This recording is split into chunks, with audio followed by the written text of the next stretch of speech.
분명한 이유가 있더라고요. 그는 어떤 사람이었을까요?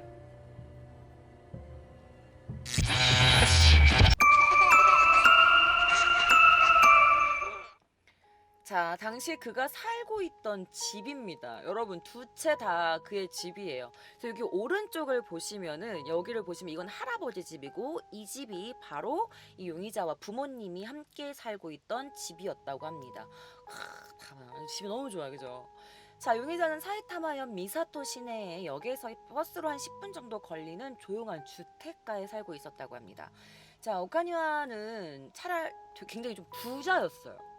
그래서 두 채의 집에 있는 그런 좀 목조 건물, 2층 건물 민가가 바로 그의 집, 그의 부모님의 집과 그의 할아버지 집이었다고 합니다. 자, 남동생이 한 명 있는 두 형제의 집이었다고 해요. 그 동생은 당시 집을 독립을 해가지고 혼자 살고 있는 것으로 보였다고 합니다.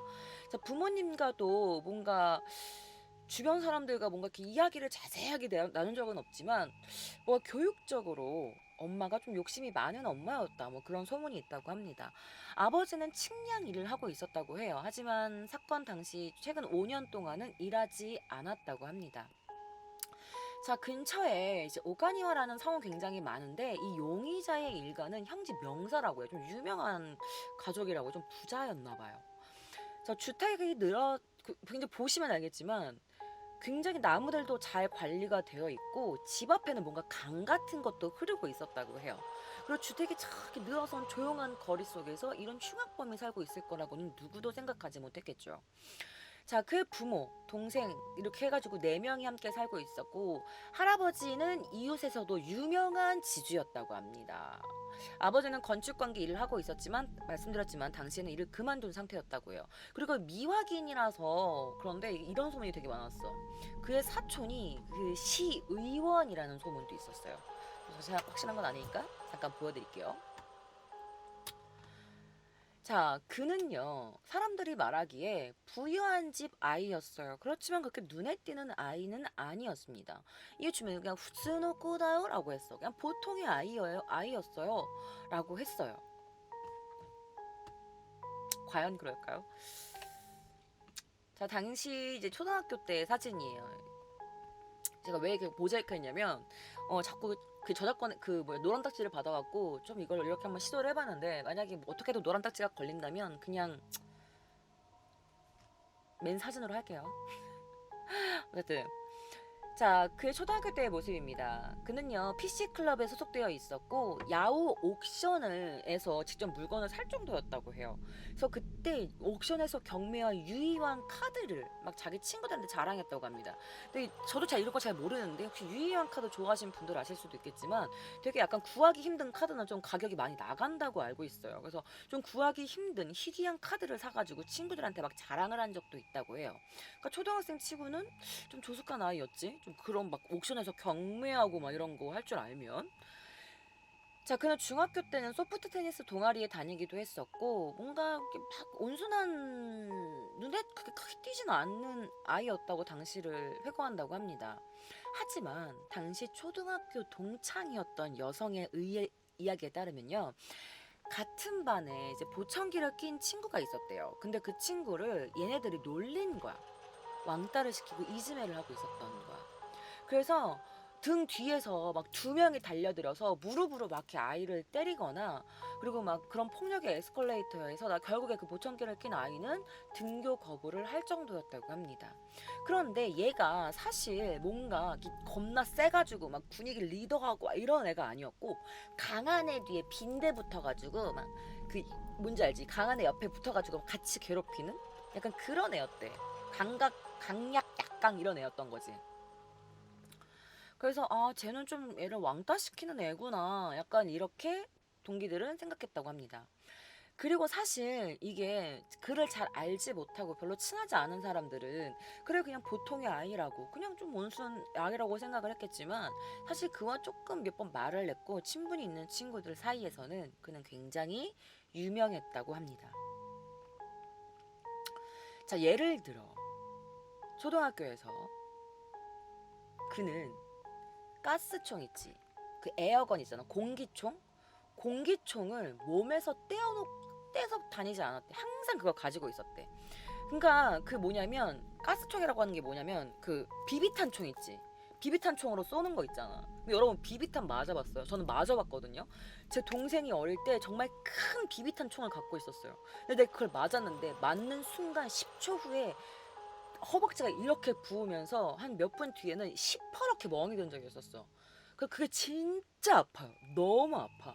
근데 그 비비탄 총을 맨날 들고 다녔대요. 그러면서 진짜 조그만 강아지나 만약에 고양이가 그 비비탄 총을 몇 대 맞으면 정말 생명을 잃을 수 있을 정도로 굉장히 어떻게 보면 위험한 물건이기도 해요. 그런데 어느 날 이제 오카니와는요, 이 총을 가지고 강아지가 움직이지 않을 때까지 계속 총을 쐈대. 처음에는 뭐 하는 거야 뭐 하는 거야 라면서 친구들도 재미삼아 옆에서 왜 그래 막 보고 있었는데 이 오카니아가 웃지도 않으면서 계속 그 강아지를 쏜 거야. 비비탄 총으로, 에어건으로. 그래서 결국에 그 강아지는 끝내 움직임이 멈췄다고 합니다. 그래서 보던 아이들도 너무 징그럽고 무서워서 도망쳤대요. 다른 사람들은 이렇게 말해요. 나중에는 걔 좀 성적 취향도 좀 이상했어요 라고 말을 해. 사실 이제 어른이 됐을 때 뭔가 성적 취향은 성장 과정이나 뭔가 가정 환경에 대해서 좀 그 좌우되잖아요. 그런데 그 점에서 뭔가 오카니아는 좀 어긋났다고 해요. 자, 우리가 어렸을 때 뭔가 성적으로 호기심을 갖는 건 사춘기를 지나면서 좀 어떻게 보면 본능적이고 당연한 거예요. 그죠? 그런데 이제 뭐 예를 들면 뭐 야한 잡지를 본다던가 아니면 뭐 어른 동영상에 흥미를 갖는다던가 뭐 이렇게 우리가 그런 적이 있었는데 이 오카니와는 좀 남들과 달랐다고 합니다. 오카니와 이 요시유키 어릴 때 본명은요 여러분 아기토라는 이름이었는데 이 오카니와 아기토가 어렸을 때 보고 있었던 것은 항상 뭔가 책, 글 그리고 영상도 뭔가 이상한 영상을 봤대요. 예를 들면 다크웹이나 이런 데서 보이는 그런 처형 장면이나 어린 여자애가 뭔가 심한 일을 당하는 그런 만화 같은 것을 즐겨봤다고 해요. 사실 오카니와는 부자였고 굉장히 큰 집에 살고 있었기 때문에 한때는 동급생들이 거기를 이제 아지트로 사용하기도 했는데 조금씩 그 친구들이 그에게서 멀어져 갔어요. 그를 멀리하게 된 거죠. 자, 그의 동급생에 따르면요. 그는 어느 날 이런 말을 했다고 해요. 자, 그는 초등학교 때 흑마술을 공부하고 싶다고 말한 적이 있다고 합니다. 그러면서 이렇게 말했대요. 저기 있잖아. 죽은 고양이를 다시 살아나게 하기 위해서는 어떻게 하면 좋을까? 라면서 너무나 태연한 얼굴로 이야기를 했다고 해요. 그러면서 야, 인터넷에서 흑마술이라는 게 있대. 방에서 공부하고 있어. 너 내 방 올래? 라고 했대요. 그 이후로는 그 친구는 그와 아무런 말도 섞지 않았다고 합니다.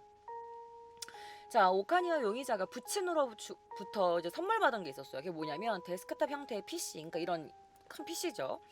PC로 인터넷을 사용하게 된 것은 바로 초등학교 5학년 때부터였다고 합니다. 그는 그 컴퓨터로 성인 사이트나 아니면 폭력기 사이트, 이런 열람 제한이 미성년자가 볼 수 없는 그런 것들을 아무것도 그러니까 제한을 받지 않아서 부모님이 그런 사이트에 뭐 패스워드를 설정해 놨다던가 뭐 그런 걸 아무도 하지 않았고 부모님은 그냥 글을 그렇게 방관시켜놔요. 그런 걸 보든 말든.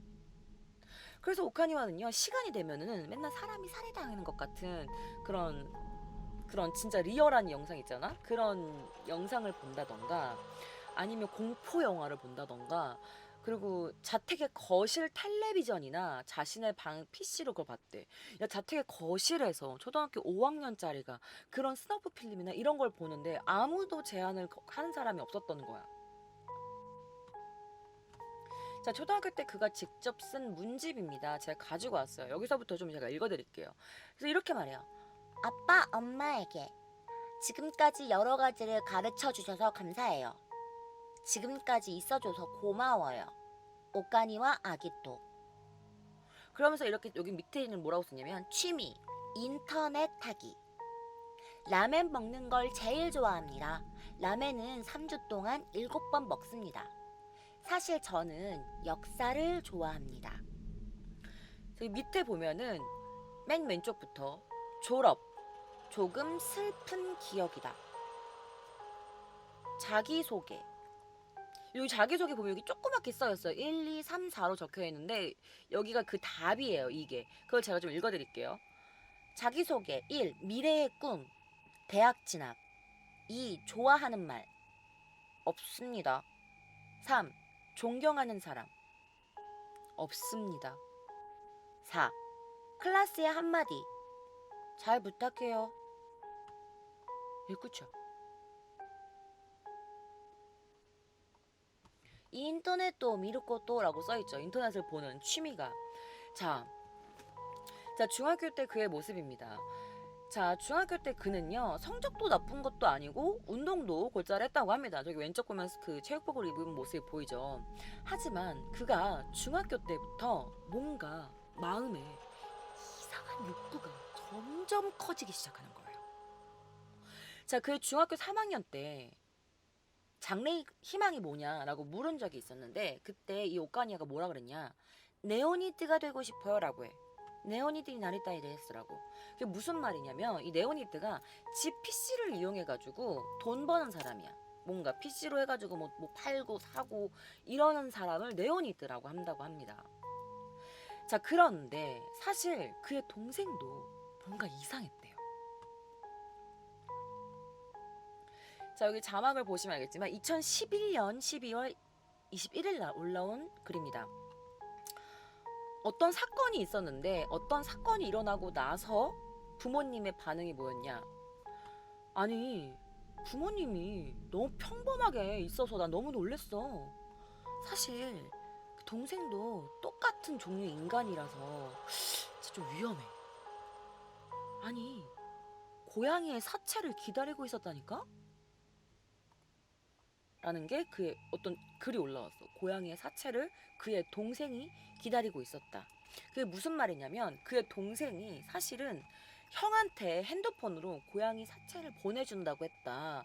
나 지금 그거 기다리고 있어 라면서 친구한테 말한 적이 있대요. 인터넷으로 그 사진을 받기로 했는데 아직 안 보낸다. 나 지금 고양이 시체 사진 기다리고 있다. 이렇게 말을 했다고 하네요. 그러니까 뭔가 제대로 된 형제가 아니야. 뭔가 둘 다 뭔가 문제가 크게 있는 아이들이지. 자, 2001년 오가니와는요, 치바 현내 사립고등학교였던 치바 상과대학 부속 고등학교에 진학을 하게 됩니다. 그러면서 그의 행동이 점점 에스컬레이터 됩니다. 중학교 3학년 때 무렵부터 인터넷에서 여성의 시체나 그리고 여성에게 잔혹한 행위를 하는 그런 동영상을 보면서 그는 뭔가 성적으로 흥분을 느끼게 돼요. 그래서 고등학생이 됐을 무렵에는 스스로 실제로 내가 직접 여성에게 뭔가 잔혹한 행위를 하고 싶다고 생각하게 된 겁니다. 그래서 고등학교에 들어가서는 친구들한테 나는 신이야 라고 말한 적도 있다고 해요. 자, 고등학교 1학년 무렵부터 뭔가 칼이나 흉기류를 휴대해서 항상 뭔가 여성을 물색을 하고 있었다고 합니다. 사실 그는 게임을 계기로 칼에 관심을 갖게 되고 컬렉션을 만들기 시작해요. 자, 그가 이런 칼이나 이런 것을 흉기를 모을 수 있도록 도와준 건 바로 그의 아버지였습니다. 자, 그가 실제로 모아놨던 이런 나이프의 일부 사진이에요. 자, 아버지가 사주었고 20개 이상의 컬렉션을 가지고 있었다고 합니다. 자, 아버지가 말하길 중학교 때 3학년 때인가 고등학교 1학년 때인가 어쨌든 그 무렵이었을 거예요.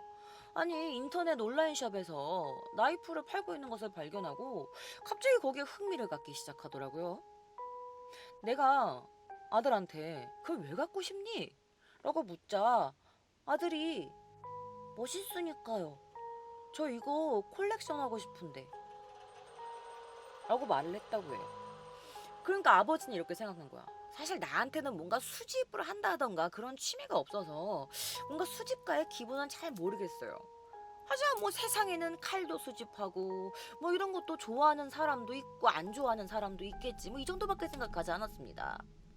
라는 게 실제 아버지의 진술 조서입니다. 그러니까 아버지가 상식이 좀 이상한 거지. 어떻게 아이에게 이런 흉기를 살 수 있도록 도와줬을까?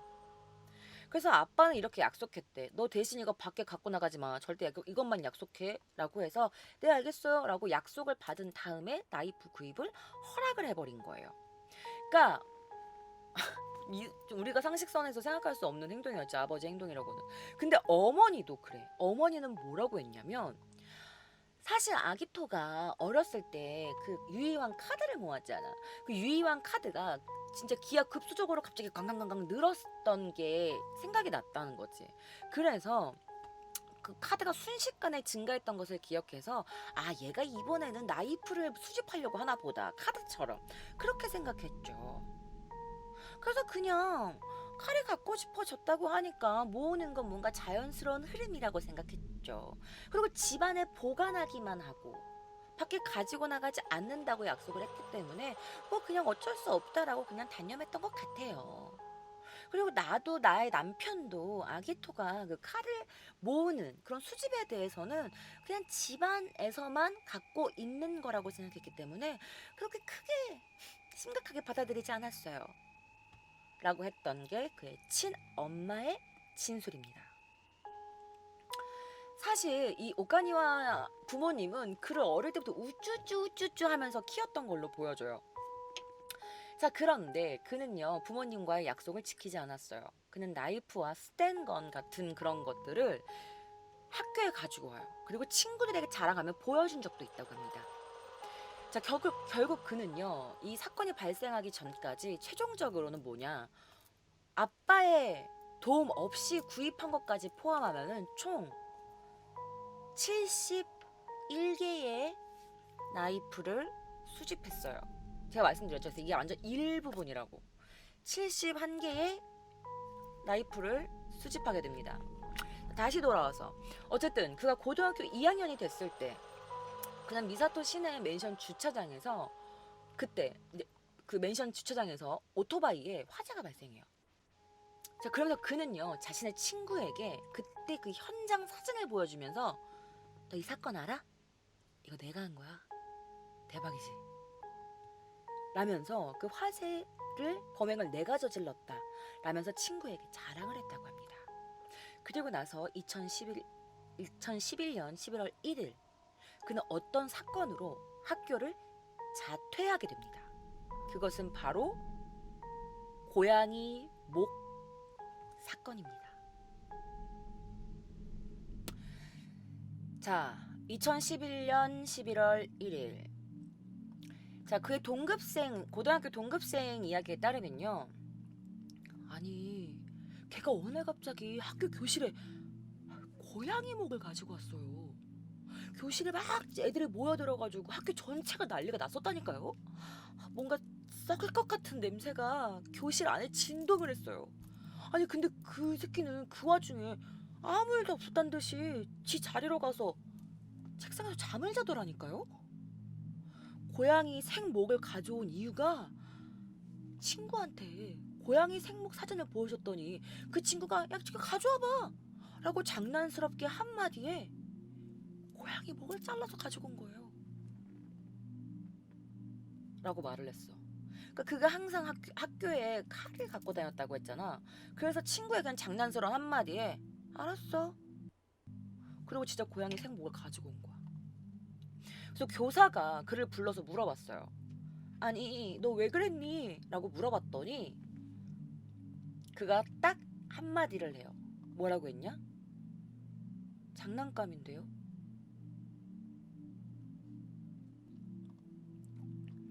자, 그리고 나서 자기가 사실 그거 내가 하지 않았다 라면서 또 갑자기 부인을 해요. 그 어머니와 함께 학교에 찾아와서 자퇴한다면서 퇴학을 선언합니다. 엄마는 또 이렇게 말해요. 생활지도 선생님이 처음에 우리 오카니와에게 고양이 목이 진짜인지 아닌지 물었는데 몇 번을 물어도 우리 아들은 장난감 목이었다고 말했어요. 아니 담임 선생님으로부터도 아니 그러면은 아기토 물 소지품 검사 한번 해봐도 되겠냐라고 물어서 우리 아들은 그럴 리가 없다라고 전 믿었죠. 근데 검사를 했는데 칼이 나온 거예요. 왜냐하면 집 밖으로 갖고 다니지 않겠다고 약속을 했기 때문에 저는 제 아들을 믿었죠. 그래서 몸수색을 하고 소지품 검사를 했는데 칼이 나오고 그리고 나서 뭔가 체념을 했는지 고양이 목을 진짜라고 인정했어요. 그러면서 뭔가 마당에서 도끼로 고양이 목을 잘라버렸다 라고 말을 했대요. 사실 그때도 아니 아들이 고양이 목을 벤 기분이 나빴죠. 그냥 이렇게만 말해. 너무 충격이었다. 너무 충격받았고 기분이 나빴다 라고 했지만 사실 그의 어머니도 아버지도 그의 아들에게 직접 너 왜 그랬니? 너 왜 고양이 목을 베었니? 라고 묻지도 않았대. 그냥 그렇게 방치한 거야 자기 아들을. 우쭈쭈 우쭈쭈 우리 아들 이렇게 충격받았지만 이유는 묻지 아니하였다. 그리고 나서 그럼 자퇴시킬게요. 그러면서 오히려 자퇴를 선언하고 애를 퇴학시켜버려. 자퇴시켜버려. 그리고 15일 당시 15일에 학교에 퇴학 신고를 하고 퇴학 후에는 다른 통신대 고등학교에 전학을 갔다고 해요. 그리고 그가 학교에 가지 않았던 그 남은 시간에 뭐를 했냐? 자신의 욕구를 채우기 위해 거리를 배회합니다. 그리고 2011년 11월 18일 잔혹한 사건이 일어나게 됩니다.